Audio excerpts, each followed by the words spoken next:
On June 6th, the US State Department announced that they finalized the deal with Turkey regarding F-16 fighter jets after a long round of diplomatic meetings and negotiations. The agreement certifies the sale for an estimated $23 billion military sale package, including 40 new F-16 Block 70 fighter jets. The talks over fighter jets unfolded in early 2024 amid the Washington-Ankara diplomatic thaw after a long period of confrontations and arms embargo. Hence, in May, the Turkish Defense Ministry announced the conclusion of its deliberations on a $23 billion sale package that includes 40 F-16 fighter jets and roughly 80 modernization kits for Turkey's existing fleet. Following the official announcement, the US State Department stated that the sale was an investment in NATO interoperability and would also back the national security interests of Ankara, Washington, and the military bloc.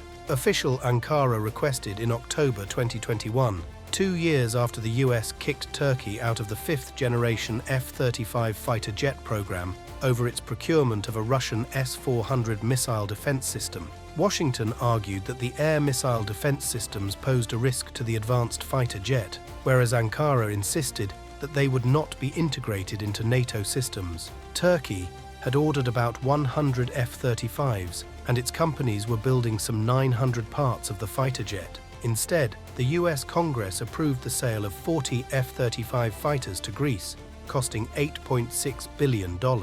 As a result, Ankara-Washington relations became more strained, followed by mutual accusations from both sides. Nevertheless, the political balance significantly changed with the Russian invasion of Ukraine in February 2022.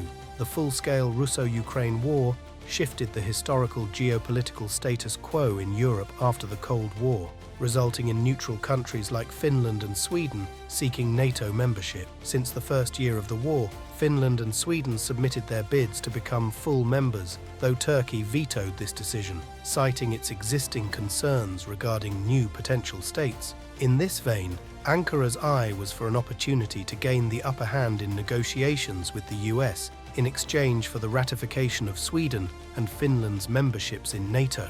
Indeed, the pragmatic approach of Turkey yielded its first results when the US agreed to proceed with F-16 negotiations with Ankara, while Turkey agreed to comply with NATO requests on Sweden and Finland memberships. Greece, meanwhile, strongly opposed the F-16 sale due to unresolved territorial disputes with Turkey in the energy-rich Mediterranean region.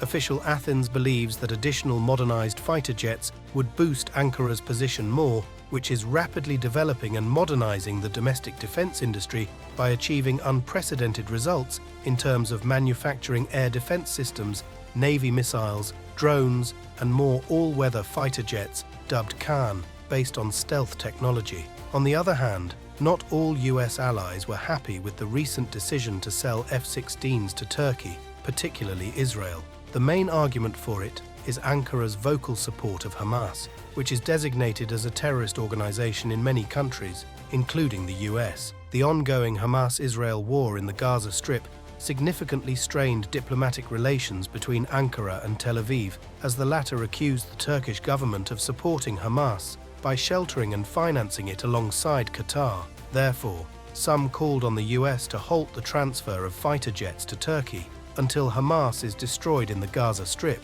and the territory is fully cleared of other radical terror groups. Nevertheless, it is unlikely that the US will halt the F-16 deal, as it may backfire in terms of Turkey's close alignment with the Russia-China axis at a time when the US put enormous efforts to isolate Beijing and Moscow from the international community.